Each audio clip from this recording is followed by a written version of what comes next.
الحمد لله رب العالمين والصلاة والسلام على أشرف الأنبياء وسيد المرسلين نبينا وحبيبنا محمد وعلى آله وصحبه أجمعين. أما بعد، فسبحانك اللهم لا علم لنا إلا ما علمتنا إنك أنت العليم الحكيم. اللهم علمنا ما ينفعنا وانفعنا بما علمتنا وزدنا علما نافعا وعملا صالحا یا رب العالمین.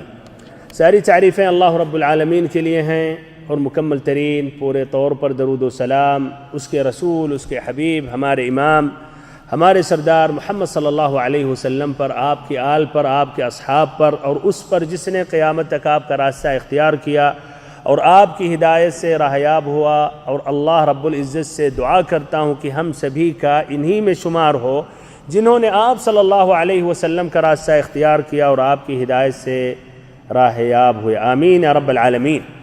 یہ درس نمبر 3 ہے یا تیسرا پارٹ ہے اور موضوع ہے محبت یا اللہ رب العزت سے محبت.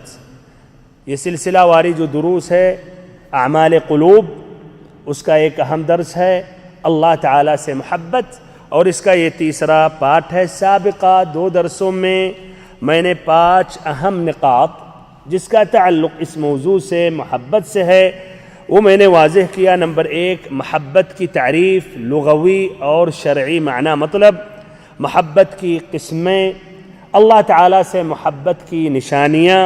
نمبر 4، وہ علامتیں، نشانیاں اگر بندے کے اندر پائی گئیں یا بندے نے احساس کیا تو علامت ہوتی ہیں کہ اللہ رب العزت اس بندے سے محبت کرتا ہے. نمبر 5، وہ نشانیاں جو اس بات کی دلالت کرتی ہیں کہ بندہ اللہ رب العزت سے محبت کرتا ہے. آج باذن اللہ عز و جل یہ موضوع مکمل ہوگا، اور جو چھٹا نقطہ ہے یا چھٹا جو پوائنٹ ہے وہ اسباب، جن اسباب سے اللہ تعالیٰ کی محبت حاصل ہوتی ہے اور اللہ تعالیٰ کی محبت ملتی ہے، وہ اسباب، تاکہ ہم ان اسباب کو اپنائیں اور اللہ تعالیٰ کی محبت ہمیں حاصل ہو اور اللہ تعالیٰ ہم سے محبت کرے اور ہم اللہ تعالیٰ سے محبت کریں. 7واں نقطہ، وہ حالات، ایسے اوصاف، ایسی عبادتیں، ایسے لوگ جو اللہ تعالیٰ ان سے محبت کرتا ہے، یا ان اعمال، ان اوصاف اور وہ عبادتیں جس کو اللہ تعالیٰ پسند کرتا ہے. تو چھٹا جو نقطہ ہے وہ اسباب، جن اسباب سے اللہ تعالیٰ کی محبت ملتی ہے، حاصل ہوتی ہے. تو اس میں متعدد اسباب ہیں. ان متعدد اسباب میں سے چند اہم اسباب بیان کر رہا ہوں. طبعاً خلاصہ کلام ہے اللہ کی عبادت کرنا، اور ایسے ہی گناہوں سے اجتناب کرنا، اللہ کی اطاعت کرنا، نبی اکرم صلی اللہ علیہ وسلم کی اطاعت کرنا، اور اللہ اور اس کی رسول کی مخالفت کرنے سے اجتناب کرنا، بچنا. لیکن تفصیلاً کچھ اہم نقاط اس طرح ہیں. نمبر 1، قرآن مجید کی تلاوت کرنا.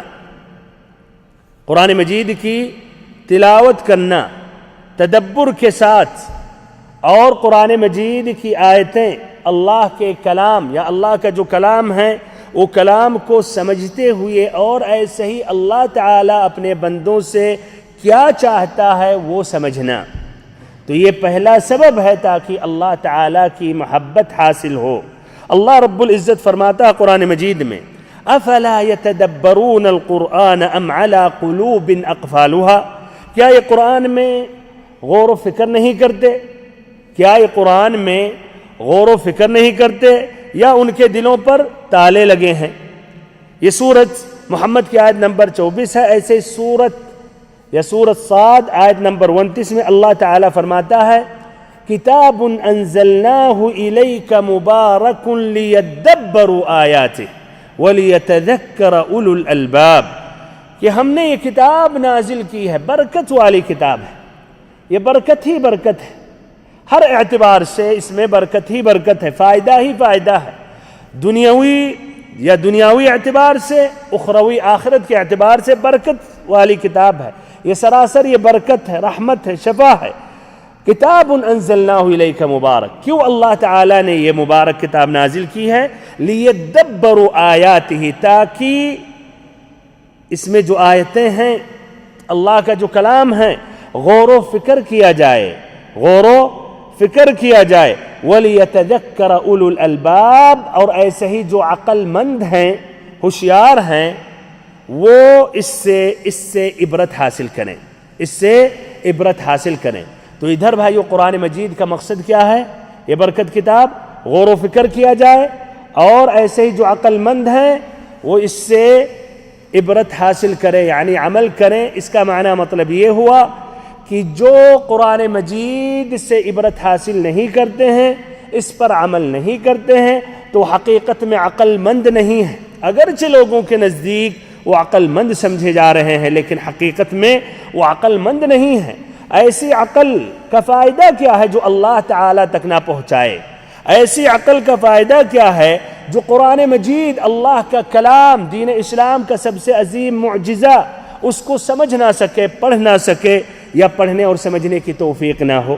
ساتھ ساتھ یہ بھی بات واضح ہو رہی ہے کہ قرآن مجید یہ اللہ تعالیٰ نے تمام دنیا والوں کے لیے نازل کیا ہے، اور یہ خطاب تمام مسلمانوں سے ہے، بلکہ تمام انسانوں سے ہے کہ یہ عبرت حاصل کریں، غور و فکر کرتے ہوئے اس کو پڑھیں۔ تو یہ قرآن مجید کو صرف طاقوں میں یا گھروں میں، الماریوں میں سجانے کے لیے اللہ تعالیٰ نے نازل نہیں کیا ہے، جس طرح کی ہم میں سے تقریباً ہر مسلمان کے گھر میں، بلکہ دکان میں قرآن مجید کا ایک نسخہ ضرور ہوتا ہے، لیکن پڑھنا، تدبر کرنا، سمجھنا یہ الگ ایک مسئلہ ہے، یہ اس کی اتنی اہمیت نہیں رہتی۔ لیکن شوق سے ایک قرآن کا نسخہ رکھتے ہیں، کچھ لوگ تو گاڑیوں میں بھی رکھتے ہیں، اور سمجھتے ہیں صرف رکھنے سے برکتوں کا نزول ہو جائے گا اور اللہ تعالیٰ کی طرف سے حفاظت ہو جائے گی، اور پڑھنے کی ضرورت نہیں، نہ سمجھنے کی ضرورت، جبکہ یہ غلط ہے۔ اللہ تعالیٰ نے واضح کر دیا حکمت کیا ہے قرآن مجید کو نازل کرنے کا، کیا ہے؟ لیدبروا آیاتہ۔ اچھی طرح یہ معنی مطلب سمجھ کر اٹھیں یہاں سے۔ سورہ صاد آیت نمبر 29، قرآن مجید کے نزول کا سبب کیا ہے؟ لیدبروا آیاتہ، تاکہ اس کی آیتوں پر غور و فکر کیا جائے، اور ایسے ہی اس سے عبرت اور اس سے جو اللہ کا احکام ہے وہ سمجھا جائے اور عمل کیا جائے۔ تو یہی عظیم مقصد ہے قرآن مجید کے نزول کا۔ اب ادھر دو باتیں میں ذکر کر رہا ہوں، آپ کے ذہنوں میں ایک سوال آ رہا ہوگا کہ ہم کس طرح قرآن مجید کو سمجھیں، کس طرح ہم تدبر کریں، ہماری زبان عربی نہیں ہے۔ تو اس کا جواب بھائیو یہ دو باتیں ہیں۔ پہلی بات، آپ کی کوشش ہونی چاہیے، ارادہ ہونا چاہیے کہ آپ عربی سیکھیں۔ عربی یہ اسلامی زبان ہے، مسلمانوں کی زبان ہے۔ شریعت کو صحیح طریقے سے سمجھنا چاہ رہے ہیں تو عربی سیکھنا ضروری ہے۔ دین اسلام کا ذخیرہ، دین اسلام محفوظ ہے اسی عربی زبان میں، اللہ کی کتاب میں، نبی اکرم صلی اللہ علیہ وسلم کی سنتوں میں، اہل علم کی جو کتابیں ہیں متعدد یہی قرآن اور حدیث سمجھانے کے لیے، تو عربی ہی میں یہ ذخیرہ موجود ہے۔ تو سب سے پہلے یہ کوشش، یہ ارادہ ہونا چاہیے کہ ہم عربی سیکھیں۔ اور عربی سیکھنا یہ پہاڑ اٹھانے کی برابر نہیں ہے۔ یہ زبان اگر اس کا مقارنہ کیا جائے اس دنیا میں جو متعدد زبانوں میں ہے، تو اس میں یہ متوسط یعنی اوسط میں ہے، نہ بہت ہی مشکل میں ہے نہ بہت ہی آسان میں ہے، تھوڑی بہت محنت کی ضرورت ہے۔ تو آپ اس سب سے پہلے عربی سیکھیں۔ آپ کہیں گے کہ ہمارے پاس وقت نہیں ہے اور عمر ہماری کافی ہو گئی ہے، تو چلیے آپ نہیں سیکھ سکے تو بچوں کو سکھانے کی کوشش کریں۔ جس طرح آپ کی کوشش ہے وہ انگلش سیکھیں، تو یہ بھی کوشش کریں کہ وہ عربی سیکھ جائیں۔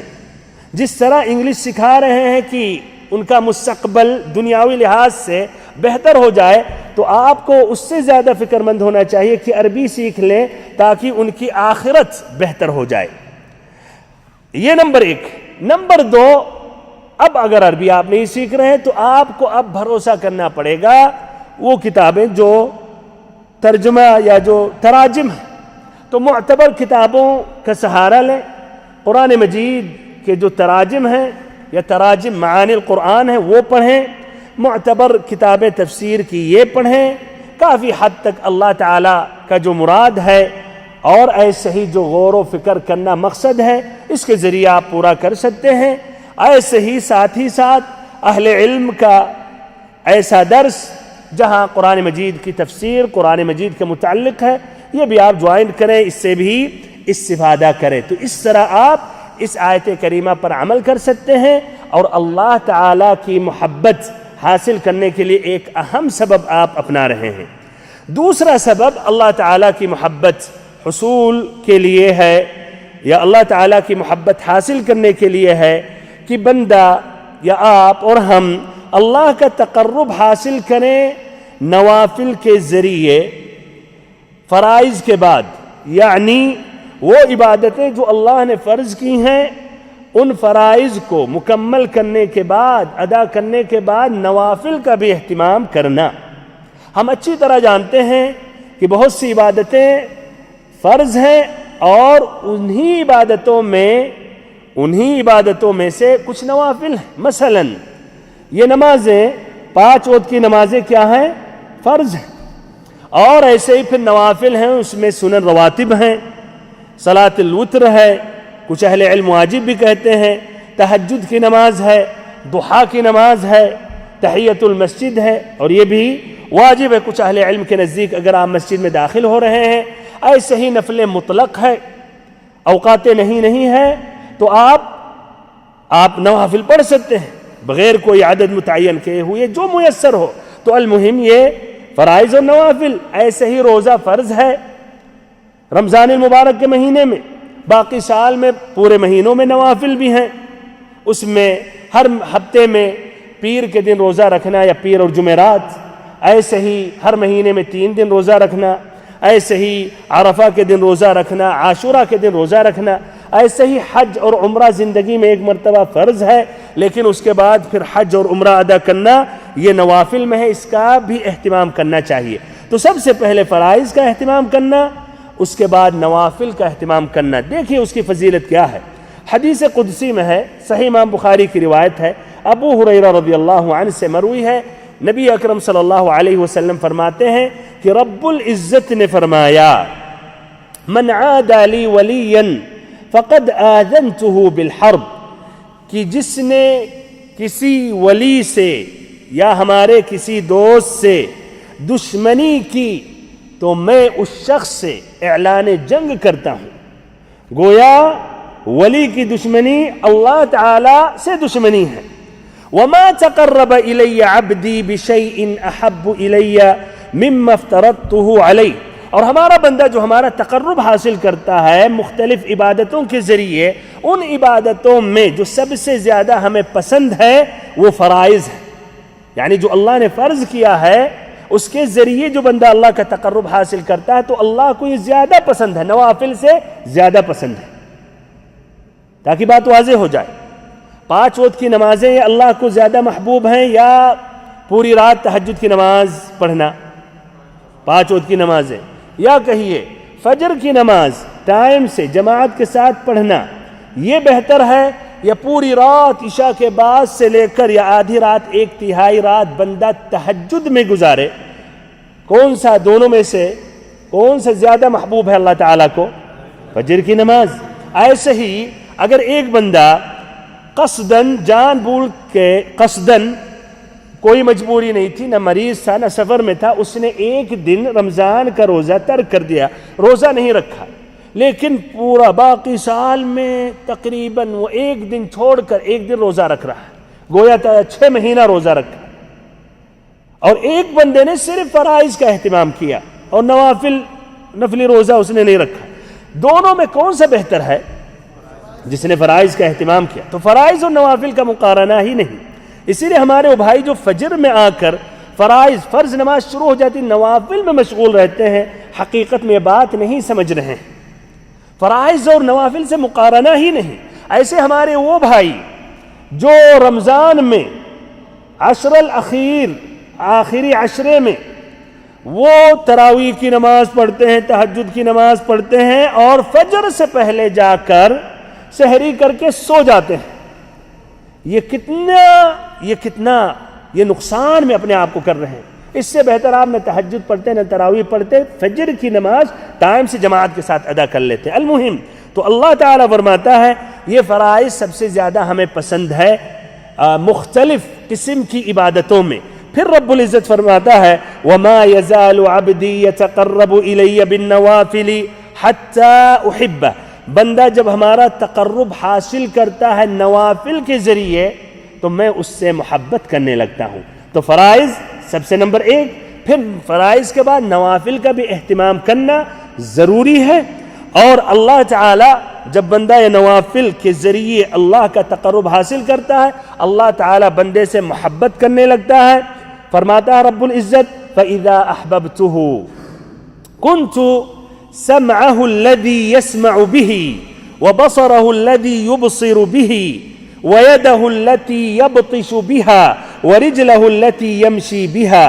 کہ جب میں بندے سے محبت کرنے لگتا ہوں تو میں اس کا کان بن جاتا ہوں جس سے وہ سنتا ہے, اس کا میں آنکھ بن جاتا ہوں جس سے وہ دیکھتا ہے, اس کا میں ہاتھ بن جاتا ہوں جس سے وہ پکڑتا ہے, اس کا میں پیر بن جاتا ہوں جس سے وہ چلتا ہے. اس سے مراد کیا ہے؟ رب العزت تو بھائیو آسمانوں کے اوپر ہے, عرش پر مستوی ہے. جس طرح کی اس مسئلے میں 1000 دلیلیں ہیں. کتنی دلیلیں ہیں؟ 1000 دلیلیں. جس طرح کی ابن ابی العز الحنفی نے شرح العقیدۃ طحاویہ میں ذکر کیا, اور اس کے اہم دلیلیں, موٹی موٹی دلیلیں جس کے اندر کئی دلیلیں ہیں, انہوں نے ذکر کیا. اس میں علی سبیل المثال 7 مقام پر اللہ تعالیٰ نے قرآن مجید میں کہا الرحمن علی العرش استویٰ, رحمان عرش پر مستوی ہے. ایسے ہی اللہ تعالیٰ نے قرآن مجید کے بارے میں کہا کہ ہم نے قرآن کو نازل کیا, تنزیل الکتاب انا انزلناہ فی لیلۃ القدر, قرآن کو ہم نے نازل کیا, اتارا. کہاں سے اترتا ہے بھائیو؟ نیچے سے اوپر یا دائیں سے بائیں یا بائیں سے دائیں؟ اوپر سے نیچے. اس کا معنی مطلب ہے اللہ تعالیٰ آسمان پر ہے. ایسے ہی عیسیٰ علیہ السلام کے بارے میں اللہ تعالیٰ نے فرمایا, کیا فرمایا؟ بل رفعہ اللہ الیہ, اللہ تعالیٰ نے ان کو اپنے پاس اٹھا لیا. اٹھانا کہاں ہوتا ہے؟ اوپر جب رہتا بندہ تب وہ اٹھاتا ہے, دائیں سے بائیں یا نیچے زمین کے اندر یہ نہیں. ایسے ہی اسراء اور معراج کا واقعہ پیش ہوا. کہاں گئے نبی صلی اللہ علیہ وسلم اللہ سے ملنے کے لیے؟ بیت المقدس. پھر 7 آسمان کا سیر کیا. 7 آسمان کے بعد اللہ رب العزت سے اللہ کے نبی نے ملاقات کی. اگر ہر جگہ موجود ہوتے جس طرح کہ ہمارے کچھ بھائی کہتے ہیں تو بھائیوں پھر اتنا دور جانے کی ضرورت نہیں تھی. اور قرآن مجید میں بے شمار یہ دلیلیں موجود ہیں. اور ایسے ہی حدیثوں میں بھی, اس میں مسلم کی روایت ہے, آپ صلی اللہ علیہ وسلم نے ایک لونڈی سے کہا این اللہ, اللہ کہاں ہے؟ تو اس نے کہا فی السماء, کہ آسمان پر. آپ صلی اللہ علیہ وسلم نے کہا اسے آزاد کر دو, یہ مؤمنہ عورت ہے. اگر آپ کو اس مسئلے میں شک ہے تو بچوں سے پوچھ لیں جن کی فطرت مخلوط نہیں ہوئی. بچوں سے جو اسکول ابھی نہیں گئے, 4 سال 3 سال کے, جو بولنے لگے ہیں, فطرت ان کی بھائیوں کیا ہے؟ صحیح ہے, درست ہے. غلط تعلیم اور تربیت سے مخلوط نہیں. ان سے پوچھیں, صحیح جواب دے دیں گے آپ کو. بہرحال تو یہ اللہ تعالیٰ ادھر اس کا معنی مطلب کیا ہے کہ میں اس کا کان بن جاتا ہوں, آنکھ بن جاتا ہوں, ہاتھ بن جاتا ہوں, پیر بن جاتا ہوں. اللہ تعالیٰ عرش پر ہے. اس سے مراد یعنی اللہ کے مطابق اور موافق وہ ہر کام کرتا ہے. اپنی آنکھ سے وہی سنتا ہے جو اللہ تعالیٰ پسند کرتا ہے, اپنے کان سے وہی سنتا ہے جو اللہ تعالیٰ پسند کرتا ہے. اللہ کی ناراضگی, اللہ کی مخالفت نہیں کرتا ہے. ناچ گانے, بکواس, بیہودہ باتیں, غیبت, چغلخوری, اس سے اجتناب کرتا ہے. ہاتھ اللہ تعالیٰ یعنی توفیق دیتا ہے, اس ہاتھ کو اللہ کی راہ میں استعمال کرتا ہے. اس سے حرام چیزیں نہیں اٹھاتا ہے, نہ کسی پر ظلم کرتا ہے. ایسے ہی پیر سے انہی جگہوں پر جاتا ہے جو اللہ تعالیٰ پسند کرتا ہے, مسجدوں کی طرف, علم کی طرف, اللہ کی خاطر زیارت کرتے ہوئے, قریبی رشتہ داروں کی صلہ رحمی کرنے کے لیے. اس کے ذریعے حرام کامیں اور ایسے حرام کاموں کا ارتکاب کرنے کے لیے نہیں جاتے. یہ مراد ہے. تو بہرحال اس حدیث کے روشنی میں اللہ تعالیٰ کی محبت حاصل کرنے کے لیے 2 اہم سبب ہیں. پہلا سبب کیا ہے؟ فرائض کا اہتمام کرنا، اور نمبر 2 فرائض کے بعد نوافل کا اہتمام کرنا۔ تیسرا اب سبب ہے اللہ تعالیٰ کی محبت حاصل کرنے کے لیے کہ اللہ تعالیٰ کا بکثرت ذکر کرے اپنی زبان سے اور ایسے ہی دل سے۔ جس قدر اللہ کا ذکر کرے گا اپنی زبان سے، دل سے، اللہ کی عظمت، اللہ کی بڑائی یہ اپنے ذہن میں، دماغ میں لائے گا، اتارے گا، سوچے گا، اس قدر اسے یہ محبت حاصل ہوگی۔ اللہ اکبر۔ قرآن مجید میں آپ غور و فکر کریں، جہاں اللہ تعالیٰ نے حکم دیا ذکر کرنے کے متعلق، وہاں کہا ذکراً کثیرا۔ اللہ تعالیٰ نے یہ نہیں کہا بس ذکر کرو، نہیں، ذکراً کثیرا کہا۔ علی سبیل المثال سورۃ الجمعہ میں اللہ تعالیٰ نے فرمایا وَاذْكُرُوا اللَّهَ كَثِيرًا لَعَلَّكُمْ تُفْلِحُونَ۔ وَاذْكُرُوا اللَّهَ كَثِيرًا، اللہ تعالیٰ کا بکثرت ذکر کرو تاکہ تم کامیاب ہو جاؤ۔ اس کا معنی مطلب کہ کم نہیں ہونا چاہیے۔ خاصتاً یہ عبادت بہت ہی آسان ہے، اس کے لیے مسجد میں آنا، باوضو یا وضو کا ہونا، قبلہ کی طرف متوجہ ہونا یہ شرط نہیں ہے۔ ایسے ہی اللہ تعالیٰ نے فرمایا سورۃ الاعراف آیت نمبر یا سورۃ الاحزاب آیت نمبر 41 میں یا ایھا الذین آمنوا اذکروا اللہ ذکرا کثیرا، یا ایھا الذین آمنوا اذکروا اللہ ذکرا کثیرا، اے ایمان لانے والو اللہ تعالیٰ کا ذکر کرو بکثرت، ذکرا کثیرا۔ ایسے ہی اللہ تعالیٰ نے فرمایا سورۃ الانفال میں آیت نمبر 45 یا ایھا الذین آمنوا اذا لقیتم الذین کفروا زحفا فلا تولوهم الادبار، یا ایھا الذین آمنوا اذا لقیتم فئة فاثبتوا واذکروا اللہ کثیرا۔ واذکروا اللہ کثیرا، میدان جنگ میں بھی دشمنوں سے ملاقات کر رہے ہو تو اللہ تعالیٰ کا ذکر کرو، وہ بھی بکثرت، ذکراً کثیرا۔ تو یہ بہت ہی ضروری ہے۔ اس طرح دیکھیں ہم اور آپ کس طرح غفلتوں میں رہتے ہیں۔ ایسا نہ کہ ہمارا اور آپ کا شمار ان میں ہو رہا ہے جو دوسرا فریق ہے، جو منافق ہے، جس کے بارے میں اللہ تعالیٰ نے کہا ہے بہت ہی کم اللہ کا ذکر کرتے ہیں۔ کیا فرمایا منافقین کے بارے میں؟ کیا فرمایا ذکر کے متعلق؟ ہاں، تو قرآن میں کون سی آیت ہے؟ لا یذکرون اللہ الا قلیلا،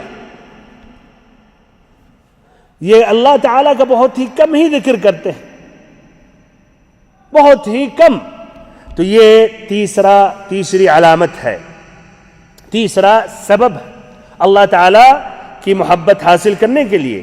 چوتھا سبب یہ ہے کہ اللہ تعالیٰ کی محبت، اللہ تعالیٰ کی محبت کو اپنی محبت پر مقدم کریں، اور اللہ تعالیٰ کی پسندیدہ چیز کو اپنی نفس کی خواہشات سے آگے کریں، اس کو مقدم کریں، اللہ تعالیٰ کی محبت کو آگے کریں، پہلے اللہ کی محبت کو غالب کریں اور اپنی محبت پر ترجیح دیں۔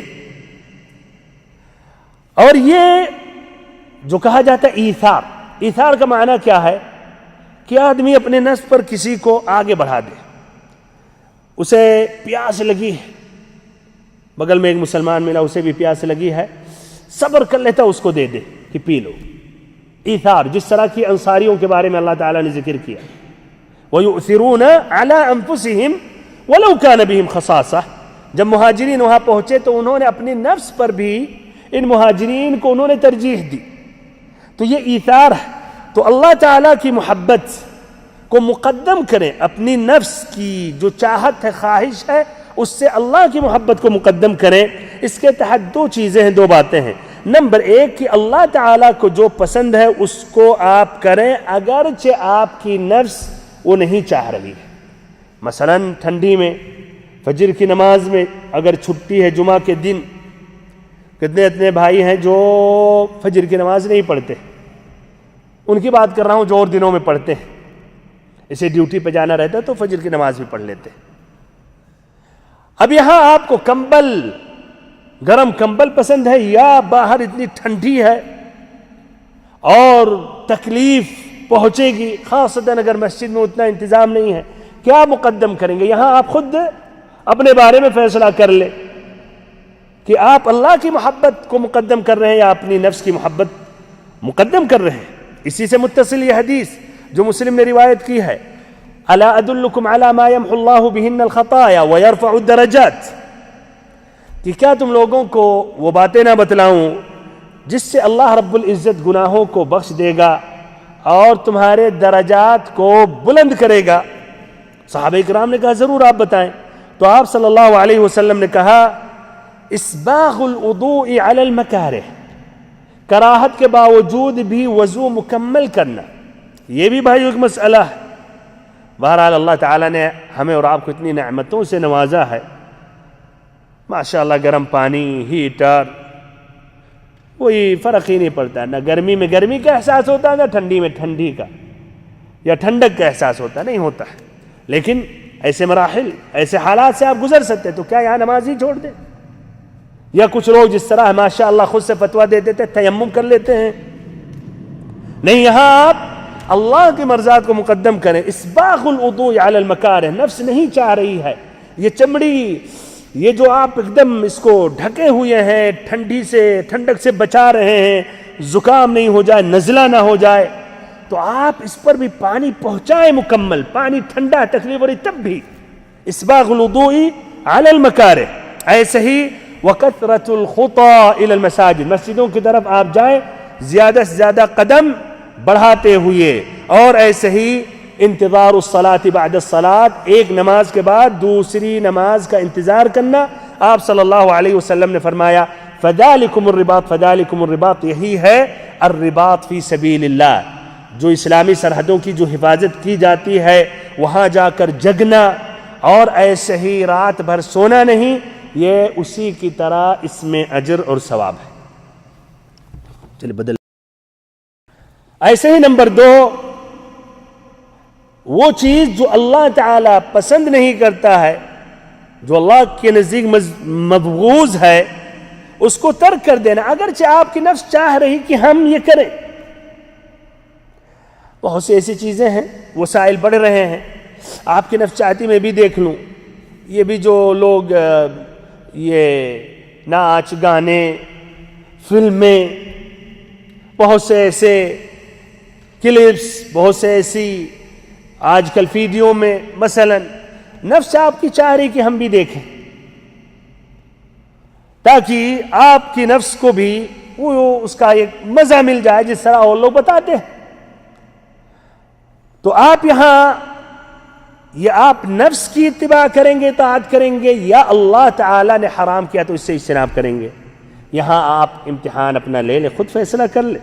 اللہ تعالیٰ کہ نبی صلی اللہ علیہ وسلم فرماتے ہیں، مسند امام احمد کی روایت ہے، ان اللہ تعالی یحب ان تؤتى رخصه كما يكره ان تؤتى معاصیہ، کہ اللہ رب العزت جس طرح پسند کرتا ہے کہ جو آسانیاں دی ہیں، یا جو شریعت نے یا اللہ نے جو آسانیاں دی ہیں، جس طرح کے موضوع پر مزاح کرنا، کہ ان آسانیوں کو لے لیا جائے، تکلف نہ کریں، اپنے آپ کو تکلیف میں نہ ڈالیں، پریشان نہ کریں. مثلا یہ جائز ہے، آپ لے لیں آسانی. سفر میں قصر کر سکتے ہیں، آسانی کو لے لیں. جمع کر سکتے ہیں تو لے لیں آسانی کو. تو اللہ تعالیٰ پسند کرتا ہے.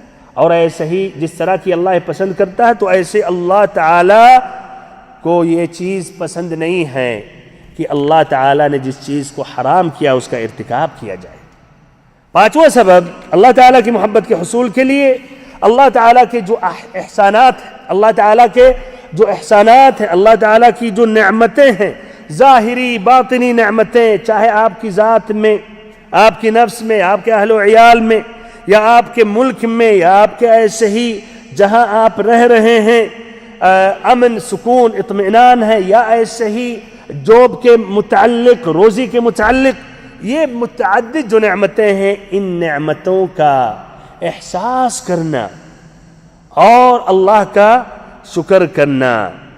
اللہ تعالیٰ کی نعمتیں بے شمار ہیں، اور یہ بھی مستقل ایک موضوع ہے بھائیو. اگر ہم اللہ کی ان نعمتوں کو گننا چاہیں تو ہم نہیں گن سکتے. اس دنیا میں جتنا بھی مجبور، لاچار، سب سے مسکین، پریشان حال کو لے آئیں، تو رب العزت کی قسم اگر دوسری طرف اللہ کی نعمتوں کو گنائیں تو وہ نعمتیں ان پریشانیوں سے کہیں مرتبہ کئی گنا زیادہ ہے۔ وَإِن تَعُدُّوا نِعْمَةَ اللَّهِ لَا تُحْصُوهَا، اللہ تعالیٰ کی ان نعمتوں کو گننا چاہو تو تم گن نہیں سکتے۔ وَفِي أَنفُسِكُمْ أَفَلَا تُبْصِرُونَ، اگر اپنی نفس کے بارے میں ہم دیکھیں ابھی تو بھائیو کتنی نعمتیں ہیں۔ آج دیکھیے ہمیں میں جتنے لوگ ہیں اپنی مرضی سے آئے ہیں چلتے ہوئے، ہے کہ نہیں؟ آپ اپنی مرضی سے ابھی بیٹھے ہوئے اطمینان کے ساتھ سن رہے ہیں۔ کتنے لوگ اس دنیا میں بھائیو اس نعمت سے، اس امن سے، اس سکون سے محروم ہیں۔ ہم میں سے سبھی نے بھی دوپہر کا کھانا کھایا۔ اس دنیا میں ملینوں کی تعداد میں ہیں جنہیں کئی دن کھانا میسر نہیں ہوتا، جو اپنے قدموں سے ہم آئے ہیں اور بیٹھے ہوئے ہیں، نہ کوئی مشین ہے نہ سانس، ہم طبیعی اللہ تعالیٰ کی توفیق سے سانس لے رہے، مشینیں نہیں لگے۔ کتنے لوگ ہزاروں لاکھوں بھائیوں مشینوں کے ذریعے سانس لے رہے ہیں۔ یہ اس طرح جو بیٹھے ہیں، ہم بیٹھے آپ بیٹھے نہیں بیٹھے، لیٹے ہوئے سالوں سے لیٹے ہوئے، ہوش و حواس بھی غائب ہے ان کا، اپنی مرضی سے چل کے نہیں آ سکتے ہیں، کرسی پر بیٹھانا پھر ایک دو آدمی ان کے لگے رہے، اللہ المستعان۔ یہ کتنی نعمتیں ہیں، یہ لاکھوں کروڑوں کی یہ نعمتیں ہیں بھائیوں۔ کئی لوگ دنیا میں پیسے ہیں ان کے پاس، یا آپ کی متعدد نعمتوں میں سے ایک نعمت خریدنے کے لیے تیار ہے، آپ منہ مانگی رقم مانگیں دینے کے لیے تیار ہے، لیکن کیا آپ تیار ہوں گے اپنی یہ دونوں آنکھیں دے دیں، یہ دونوں کان دے دیں، یا ایسے ہی یہ اپنی عقل دے دیں؟ ہرگز نہیں۔ تو اس طرح دیکھیں کتنی نعمتیں اللہ تعالیٰ کی ہیں، سبحان اللہ۔ وَإِن تَعُدُّوا نِعْمَةَ اللَّهِ لَا تُحْصُوهَا، اللہ کی نعمتوں کو اگر گننا چاہو تو وہ مکمل گن نہیں سکتے، کہاں تک گنتے رہو گے؟ بہرحال یہ پانچواں سبب، چھٹا سبب، اس دل کو، عقل کو چاہیے محبت کے حصول کے لیے کہ اللہ تعالیٰ کے اسماء و صفات کا مطالعہ کرے، غور و فکر کرے، اس کا معنی مطلب سمجھے، اس کا معنی مطلب کیا ہے وہ جانے۔ اس لیے کہ جو اللہ تعالی سے جو اللہ کی معرفت رکھتا ہے، اللہ تعالیٰ کے اسماء و صفات کا مشاہدہ کرتا ہے، جانتا ہے، سمجھتا ہے، تو لا شک اللہ تعالیٰ سے محبت کرے گا۔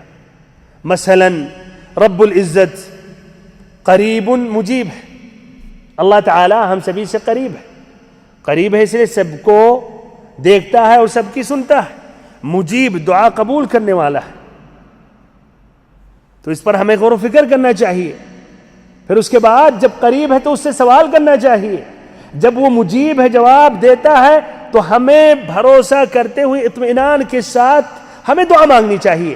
ایسے ہی رب العزت رحمان و رحیم ہے، غفور ہے، قابل التوب ہے، تو ہم سے جب غلطی واقع ہو جائے، گناہ میں ہم واقع ہو جائیں تو فوراً ہم اللہ تعالیٰ کی طرف رجوع ہوں اور توبہ کریں، اس لیے اللہ تعالیٰ غفور اور رحیم ہے، معاف کرنے والا ہے۔ ایسے اور بھی بے شمار بھائیوں جو اللہ تعالیٰ کے اسماء و صفات ہیں۔ اسی لیے اہل علم سب سے زیادہ انہیں اللہ کی معرفت ہے، کیوں؟ اس لیے اللہ تعالیٰ کی کتاب سے قریب ہیں، اسماء و صفات سے قریب ہیں، نبی اکرم صلی اللہ علیہ وسلم کی احادیث سے، تو ہمیں بھی اس طرح اللہ تعالیٰ کے اسماء و صفات کے بارے میں خاصتاً اس پر غور و فکر کرنا چاہیے، سمجھنا چاہیے، اور ایسے ہی پھر اس کے جو معانی مطالب ہیں اسی کے روشنی میں اللہ تعالیٰ سے التجا کرنی چاہیے اور اللہ تعالیٰ سے فریاد کرنا چاہیے، مانگنا چاہیے۔ ساتواں سبب اللہ تعالیٰ کی محبت حاصل کرنے کے لیے ہے کہ تنہائی اختیار کرنا، نزول الہی، جب اللہ تعالیٰ دنیا کے آسمان پر نازل ہوتا ہے، اللہ تعالیٰ کی مناجات کرنا، اللہ تعالیٰ کو پکارنا، ایسے ہی قرآن مجید اللہ کے کلام کی تلاوت کرنا، ایسے ہی نماز پڑھنا، سجدہ ریز ہونا، استغفار کرنا، اور ایسے ہی اللہ کا ذکر کرنا، توبہ کرنا۔ اللہ تعالیٰ فرماتا ہے متقیوں کے بارے میں تتجافى جنوبهم عن المضاجع يدعون ربهم خوفا وطمعا ومما رزقناهم ينفقون، ان کی کروٹیں اپنے بستروں سے الگ رہتی ہیں. یعنی بستر رات میں محبوب ہوتا ہے، آدمی سونا چاہتا ہے، آرام کرنا چاہتا ہے، لیکن تب بھی اس سے دور رہتے ہیں. کس لیے؟ اپنے رب کو خوف اور امید کے ساتھ پکارتے ہیں، اس میں مشغول ہیں. تتجافى جنوبهم عن المضاجع يدعون ربهم خوفا وطمعا ومما رزقناهم ينفقون. اور ایسے ہی جو اللہ نے انہیں روزی دی ہے، اس روزی میں سے اللہ کی راہ میں خرچ بھی کرتے ہیں. تو یہ 7واں سبب ہے. اس طرح یہ 6ٹھا نقطہ مکمل ہو گیا. 7واں نقطہ، کچھ ایسے احوال، مقامات، کچھ ایسی صفتیں جو اللہ تعالیٰ پسند کرتا ہے. وہ کیا ہے؟ تاکہ ہم بھی اس پر عمل کرنے کی کوشش کریں، تاکہ ہمارا بھی شمار ان میں ہو جائے، اور پھر اللہ تعالیٰ ہم سے محبت کرنے لگے. نمبر 1، اللہ تعالیٰ فرماتا ہے قرآن مجید میں وَأَحْسِنُوا إِنَّ اللَّهَ يُحِبُّ الْمُحْسِنِينَ. وَأَحْسِنُوا إِنَّ اللَّهَ يُحِبُّ الْمُحْسِنِينَ. احسان کرو، اللہ تعالیٰ احسان کرنے والوں سے محبت کرتا ہے. احسان سے مراد کیا؟ کسی بھی چیز میں اتقان، عمدہ طریقے سے کرنا. نماز پڑھ رہے ہیں تو مکمل ادا کریں، ارکان، واجبات مکمل طور پر کریں. تو یہ بھی ایک احسان کا معنی ہے. تو اللہ، اور ایسے احسان کا ایک معنی مطلب ہے عموماً وہ اچھی صفتیں، اعمال صالحہ، یہ جتنی عبادتیں ہیں، نیک اعمال ہیں، ان نیک اعمال کو اپنانا، عمل کرنا، اور برائیوں سے اجتناب کرنا. تو یہ پہلی صفت. دوسری صفت، اللہ تعالیٰ فرماتا ہے ان اللہ یحب التوابین ویحب المتطہرین. وہ آیتیں ہیں بھائیوں کہ اللہ تعالیٰ پسند کرتا ہے. یحب، ان اللہ یحب التوابین ویحب المتطہرین. اللہ تعالیٰ توبہ کرنے والوں کو پسند کرتا ہے، توبہ کرنے والوں کو چاہتا ہے، ان سے محبت کرتا ہے. ایسے ہی جو طہارت کا اہتمام کرتے ہیں، پاک رہتے ہیں. نہ کہ جس طرح کی کچھ مسلمان ہوتے ہیں، خصوصاً جب نماز چھوڑے رہتے ہیں تو جنابت بھی کئی دنوں تک لاحق رہتی ہے، کوئی فرق نہیں پڑتا. یا ایسے ہی نجاست لاحق ہو گئی، یا کپڑے میں نجاست لگی ہے، یا سمجھیے پیشاب کا چھیٹا پڑا ہوا، ترک کیے ہوئی، کوئی اتنا مسئلہ نہیں. ان اللہ یحب التوابین ویحب المتطہرین. ایسے ہی توبہ کرنے والوں سے بھی اللہ محبت کرتا ہے. تو اگر کوئی کسی بھی گناہ میں واقع ہو گیا تو وہ توبہ کرے. اب نہ کہ اب خلاص گناہ میں واقع ہو گیا تو اب اسی پر دائم رہے، مرتے دم تک اس پر قائم رہے. نہیں، اللہ تعالیٰ توبہ کرنے والوں سے محبت کرتا ہے. اس ذنب کو، اس گناہ کو ترک کر دے، اللہ تعالیٰ کی طرف رجوع ہو، اللہ تعالیٰ آپ سے محبت کرے گا. آپ کہیں گے اتنے بڑے بڑے گناہوں کا ارتکاب کیا بندے نے، تب بھی ہاں بھائیو، ان اللہ یحب التوابین. آپ کون ہوتے ہیں جو اللہ تعالیٰ کی رحمت کو آپ روک رہے ہیں اس شخص سے یا اس گنہگار سے؟ اللہ تعالیٰ کہہ رہے ان اللہ یحب التوابین. اور توابین کا معنی کیا ہے؟ جو گناہوں میں واقع ہوا پھر توبہ کر لیا. وہ تو شیطان وہ شیطان آپ کے ذہن میں یہ بات ڈالنا چاہتا ہے کہ اب اتنا گناہ کر لیا، اللہ تعالیٰ معاف کرنے والا نہیں. قل یا عبادی الذین اسرفوا علی انفسہم لا تقنطوا من رحمت اللہ ان اللہ یغفر الذنوب جمیعا انہ هو الغفور الرحیم. اے اللہ کے نبی، آپ ہمارے ان بندوں سے کہہ دیں جنہوں نے گناہوں میں اسراف کیا. اسراف کا معنی کیا؟ حد سے تجاوز. ایک ہوتا بندے نے گناہ کیا، چلو غلطی میں ہو گئی، ایک مرتبہ ہو، 2 مرتبہ. ایک ہوتا ہے تجاوز، اسراف، آگے بڑھ جانا، تصور کے باہر چلے جانا، قتل، زنا، شراب، کئی گناہ، اور اس میں آدمی آگے بڑھ گیا.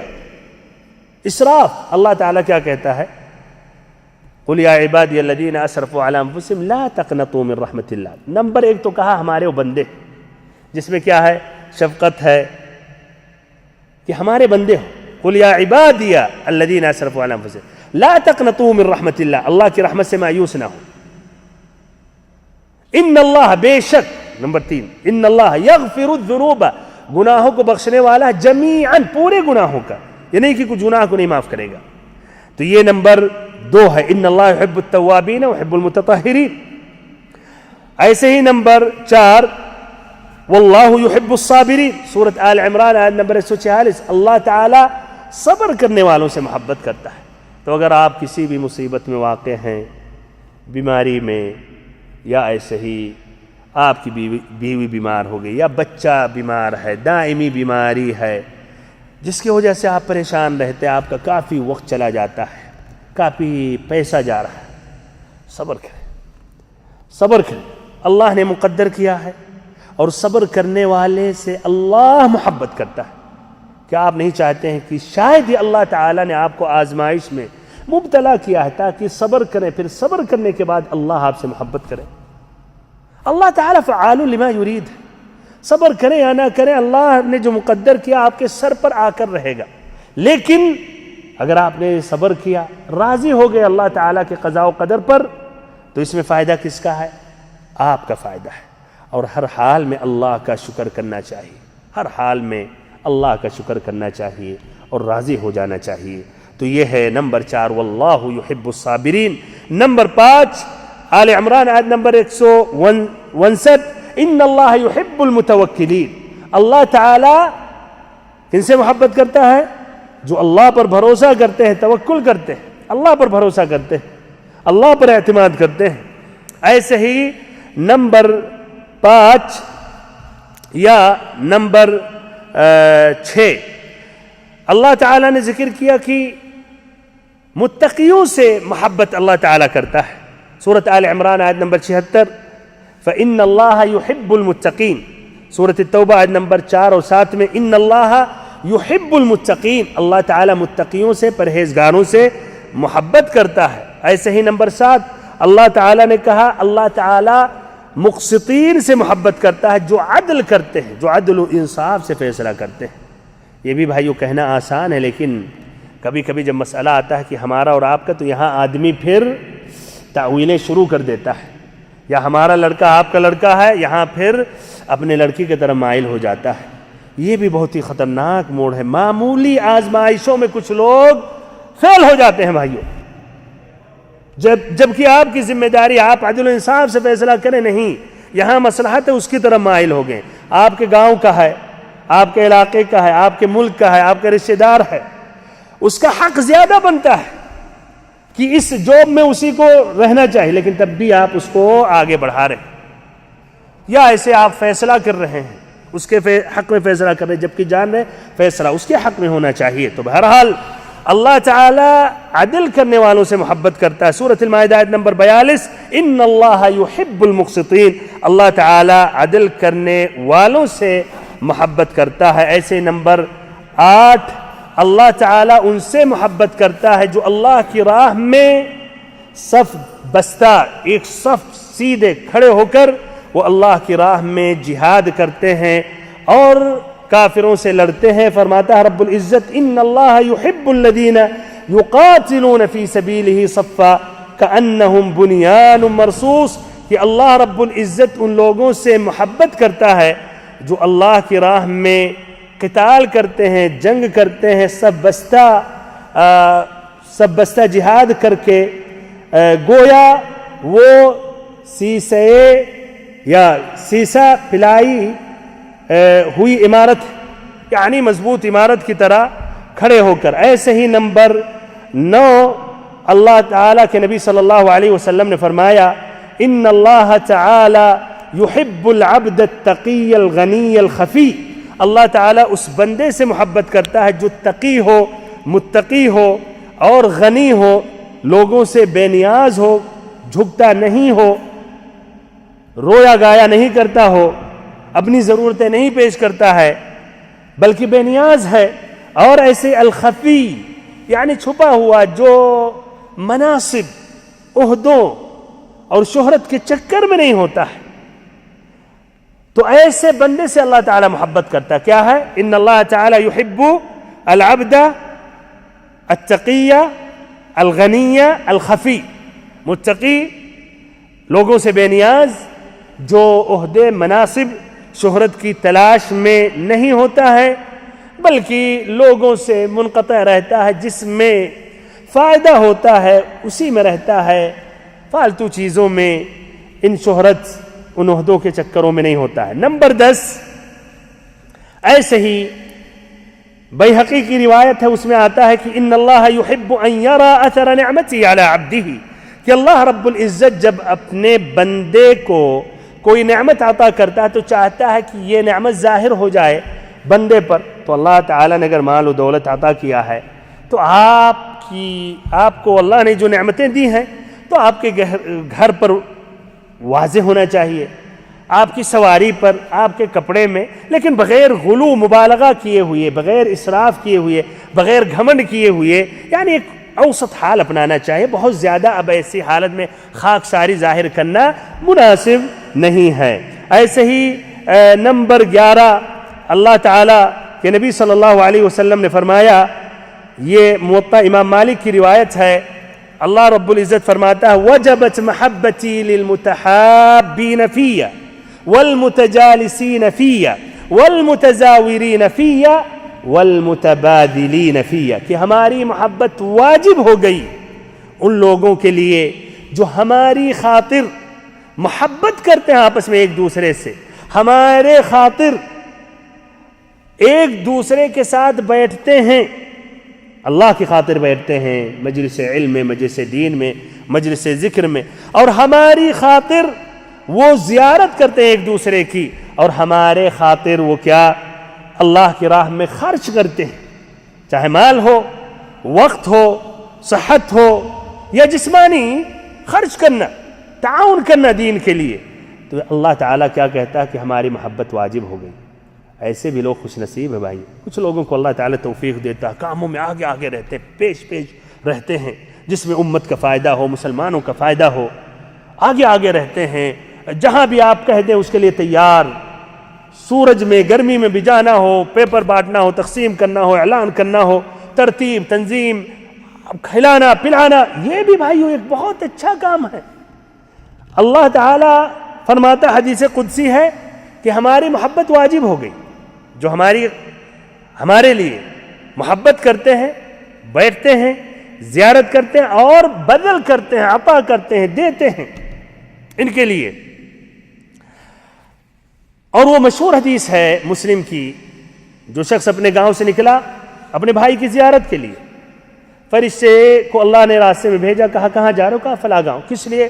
ہمارا ایک بھائی اس کی زیارت کے لیے۔ کہا کوئی ایسی نعمت یا اس کا کوئی احسان ہے اس کے بدلے میں جا رہے ہو؟ تو اس نے کہا واللہ ایسی کوئی بات نہیں ہے، وجہ یہ ہے کہ میں اس شخص سے اللہ کی خاطر محبت کرتا ہوں۔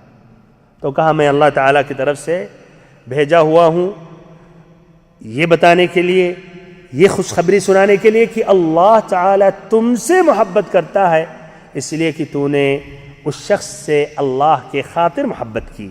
ایسے ہی نمبر 12، جس طرح کی آتا ہے وہ صحابی رسول کے بارے میں جس کی متفق روایت ہے، متفق علیہ، قصہ طویل مختصراً، نبی صلی اللہ علیہ وسلم نے اس شخص کو امیر بنا کر بھیجا کسی کام کے لیے۔ جب بھی امامت کراتا تھا تو سورۃ الفاتحہ کے بعد کوئی سورت پڑھ کے پھر سورۃ الاخلاص پڑھتا تھا، قل هو اللہ احد اللہ الصمد لم یلد ولم یولد ولم یکن له کفوا احد۔ تو اس کے ساتھیوں نے آ کر نبی صلی اللہ علیہ وسلم سے کہا، تعجب انہوں نے کیا کہ یہ کون سے جب بھی پڑھے سورۃ الاخلاص اخیر میں ضرور پڑھتا ہے۔ تو آپ صلی اللہ علیہ وسلم نے کہا پوچھو اس سے کہ کیوں ایسا کرتا تھا۔ تو اس سے جب پوچھا گیا تو اس نے کہا اس لیے کہ اس میں اللہ تعالیٰ کی صفات ہیں اور میں اللہ تعالیٰ کی ان صفات سے محبت کرتا ہوں، یا اللہ تعالیٰ کی صفات ہے تو میں اس صورت کو یہ پسند کرتا ہوں، اسی لیے میں تلاوت کرتا ہوں۔ تو آپ صلی اللہ علیہ وسلم نے کہا کہ جاؤ اسے بتاؤ کہ اللہ تعالیٰ تم سے محبت کرتا ہے، اس لیے کہ تم اللہ تعالیٰ یا اللہ تعالیٰ کی صفات کو جو پڑھتے ہو اور محبت کرتے ہو۔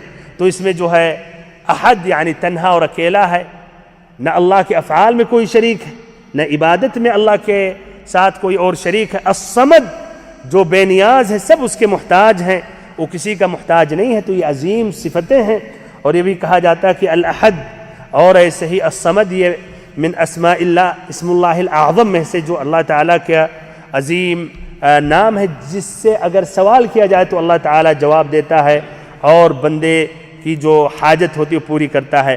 ایسے ہی نمبر 13 یہ ہے جس طرح کی ایک لمبی حدیث میں آتا ہے احب الناس الی اللہ انفعہم للناس، سب سے محبوب لوگ وہ ہیں جو لوگوں کے لیے زیادہ مفید ہوں، جو لوگوں کے لیے زیادہ نفع بخش ہوں. یہ اللہ تعالیٰ کے نزدیک سب سے محبوب ہے. آپ جو ذاتی عبادت کر رہے ہیں اچھی بات ہے، لیکن اس سے کتنے لوگ مستفید ہوئے؟ آپ ہی بس مستفید ہوئے، لیکن اور لوگ مستفید نہیں ہوئے. تو وہ عبادت جو نفع متعدی ہے وہ اللہ تعالیٰ کو زیادہ پسند ہے. وَأَحَبُّ الْأَعْمَالِ إِلَى اللَّهِ عَزَّ وَجَلَّ سُرُورٌ تُدْخِلُهُ عَلَى مُسْلِمٍ، اور سب سے پسندیدہ عمل اللہ تعالیٰ کے نزدیک یہ ہے کہ خوشی، اللہ اکبر، خوشی آپ داخل کریں کسی مسلمان آدمی کے دل میں یا اس کے چہرے پر، اس کی حاجت پوری کر کے یا قرضہ اتار کر کے یا اس کی اور بھی بھائیوں کسی ضرورت میں مدد کر کے، ٹائم دے کر، گاڑی سے پہنچا ہی کر. تو یہ کیا ہے؟ یہ سب سے بہتر عمل ہے اللہ تعالیٰ کے نزدیک. او یکشف عنہ کربہ، یا کوئی مصیبت میں واقع ہے اس مصیبت کو آپ ہٹا دیں، سبب بن جائے. او یقضی عنہ دینا، یا قرضہ مقروض ہے اس کا قرضہ آپ ختم کر دیں خود یا اور اہل خیر جو ہیں اللہ والے ہیں ان سے مدد طلب کر کے. او یطرد عنہ جوعا، یا ایسے اگر بھوکا ہے تو اس کو دور کر دیں، یعنی کھانا آپ کھلا دیں. ایسے پھر آپ صلی اللہ علیہ وسلم کہتے ہیں وَلَأَنْ أَمْشِيَ مَعَ أَخٍ فِي حَاجَةٍ أَحَبُّ إِلَيَّ مِنْ أَنْ أَعْتَكِفَ فِي هَذَا الْمَسْجِدِ شَهْرًا، اپنے مسلمان بھائی کے ساتھ میں نکلوں اس کی کوئی ضرورت پوری کرنے کے لیے، ہمارے نزدیک یہ زیادہ محبوب اور پسند ہے کہ 1 مہینہ مسجد نبوی میں اعتکاف میں بیٹھوں. نمبر 14 اور اخیر، نبی صلی اللہ علیہ وسلم سے سوال کیا گیا، طبرانی کی روایت ہے، البانی نے صحیح قرار دیا، من احب عباد اللہ اللہ، کون سے بندے اللہ تعالی کے نزدیک سب سے محبوب ہے؟ تو آپ صلی اللہ علیہ وسلم نے فرمایا احسنہم خلقا، جس کا اخلاق بہتر ہو اور اچھا ہو. یہ بھی اخلاق بھائیو دین کا حصہ ہے، نہ سمجھے کہ دین الگ ہے اور اخلاق کی اہمیت نہیں ہے، اخلاق کا یہ حصہ ہے اور اس کے بے شمار فضائل ہیں. تو اپنے اخلاق کو بلند کریں، اچھے سے ملنا، حشاش بشاش چہرے کے ساتھ، اور تواضع، یہ تمام چیزیں بھائیو، سلام کرنا، اس میں سبقت حاصل کرنا. اور ایسے ہی آپ کا بھائی کوئی خوشی ہوئی اس کے خوشی میں آپ بھی خوشی ظاہر کریں، مبارکبادی دیتے ہوئے، ڈائریکٹ فون کرتے ہوئے، یہ تمام چیزیں اس میں اخلاق میں داخل ہے. اور آپ صلی اللہ علیہ وسلم کہہ رہے ہیں احب عباد اللہ اللہ احسنہم خلقا. اس کے علاوہ بہرحال اور بھی بہت سی صفتیں ہیں، لیکن یہ تقریباً اہم صفات تھے. اس طرح وہ اسباب جن سے اللہ تعالیٰ کی محبت حاصل ہوتی ہے وہ میں نے آج ذکر کیا. پھر ایسی صفتیں، ایسے اوصاف، ایسے لوگ جن کو اللہ تعالیٰ پسند کرتا ہے، ان سے محبت کرتا ہے، وہ بھی میں نے بیان کیا. ساتھ ساتھ اس طرح یہ موضوع مکمل ہو گیا باذن اللہ عز و جل. اعمال قلوب دلوں کے اعمال کے متعلق ایک نیا درس آئندہ پیش کروں گا. اللہ تعالیٰ سے اخیر میں دعا کرتا ہوں کہ اللہ تعالیٰ ہم سبھی کو ان باتوں پر عمل کرنے کی توفیق دے، ہم سبھی کو اللہ رب العزت اپنے سے محبت کرنے کی توفیق دے، اور ہم سبھی سے اللہ تعالیٰ محبت کرے، اور ہم سبھی کو وہ اسباب اپنانے کی توفیق دے جن اسباب سے اللہ تعالیٰ محبت کرتا ہے اپنے بندوں سے. آمین یا رب العالمین. وآخر دعوانا ان الحمد للہ رب العالمین، وصلی اللہم وسلم وبارک وانعم علی عبدک ورسولک محمد.